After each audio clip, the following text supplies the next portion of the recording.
Bollywood silver screen presenting mine 9। इस कहानी की शुरुआत में हमें माइन करते हुए दिखाया जाता है। तभी वहां पर एक चिंगारी से आग फैल जाती है। दरअसल इस पूरी की पूरी खदान के अंदर मीथेन गैस फैली हुई है, पर ये सब के सब अपने आप को बचाने में कामयाब हो जाते हैं। दरअसल यहाँ की जो सरकार है उसने माइन के अंदर काम करने की रोक लगा दी है, पर यहाँ के जो लोकल लोग हैं पैसों के लिए फिर भी वो माइन के अंदर काम करते हैं। और अब इस हादसे के बाद सब के सब आपस में डिस्कशन करते हैं, जिसमें इनका लीडर जी कहता है कि अब हमें खदान में काम करना बंद करना होगा, हम सब की जान को खतरा है। पर उसका भाई केनी कहता है कि हमारे पास पैसे कमाने का और कोई जरिया नहीं है, हम खदान में काम करना बंद नहीं कर सकते।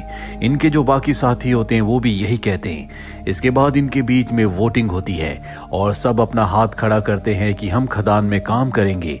इसीलिए जी को भी अपना हाथ उठाना पड़ता है, पर वो अपने भाई केनी से कहता है कि तुम अपने बेटे को खदान में काम करने के लिए मत लाना। सब के सब वहां से चले जाते हैं। 2 दिनों के बाद जी एक बर्थडे पार्टी पे जाता है, जहां पर केनी और उसका बेटा रैन भी होता है, और केनी अपने बेटे रैन को भी लाना चाहता है। हालांकि जी ने उसे मना किया था। केनी का बेटा बहुत ज्यादा डरा हुआ होता है, क्योंकि उसे पता है कि खदान में बहुत खतरा होता है, इसीलिए वो बहुत सारे सवाल पूछ रहा होता है। जो बात केनी को अच्छी नहीं लगती, वो अपने बेटे पर गुस्सा हो जाता है। और अब जी जो अच्छी तरह जानता है कि माइन यानी खदान के अंदर बहुत खतरा है, वो इंचार्ज के पास जाता है और कहता है कि नीचे पानी बहुत ज्यादा भर रहा है, हमें पाइप की जरूरत है। पर वो कहती है कि मेरे पास पाइप का बजट नहीं है। इसीलिए जी अपने सीनियर्स को यानी कि अथॉरिटी को कॉल करता है, पर अथॉरिटी मेंबर साफ साफ कह देता है कि बिना जांच के हम कोई कदम नहीं उठा सकते, तुम्हें 2 दिन का इंतजार करना होगा, क्योंकि अगले 2 दिन छुट्टी है। जी 2 दिन तक नहीं रुक सकता, क्योंकि उसके लोग नहीं रुकेंगे। इसीलिए ना चाहते हुए भी वो अपने लोगों के साथ खदान के अंदर चला जाता है, जहां उसके भाई केनी का बेटा भी है, जो आज पहली बार खदान के अंदर आया है। वो बहुत ज्यादा डरा हुआ होता है।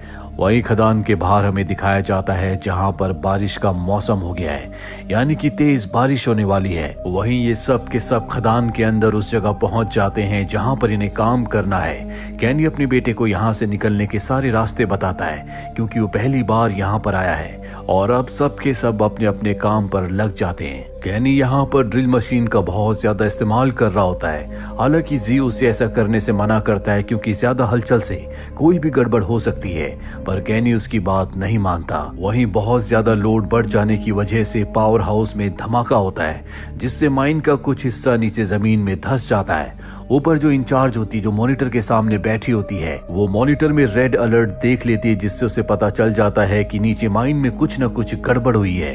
ये देखकर वो बहुत ज्यादा डर जाती है। वही माइन के अंदर हमें दिखाया जाता है, जहां पर सब के सब लोग घबरा चुके हैं, सब इधर उधर भाग रहे होते हैं, लेकिन केनी अपनी जगह पर खड़ा है। चारों तरफ आग फैल रही होती है, क्योंकि अंदर मीथेन गैस भी है। और चंद ही पलों के बाद चारों तरफ अंधेरा और सन्नाटा हो जाता है। सबसे पहले जी आवाज लगाता है। इसके बाद हम देखते हैं कि केनी का बेटा रायन जिंदा है, उसके साथ उसका एक साथी भी है।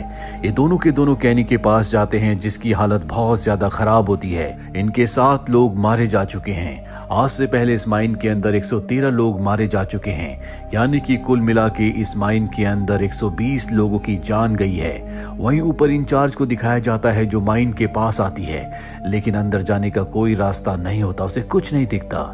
यानी कि जो अब माइन के खदान के अंदर हैं, ये 4 लोग, इन्हें अपनी जान बचाने के लिए बाहर का रास्ता खुद ही ढूंढना होगा।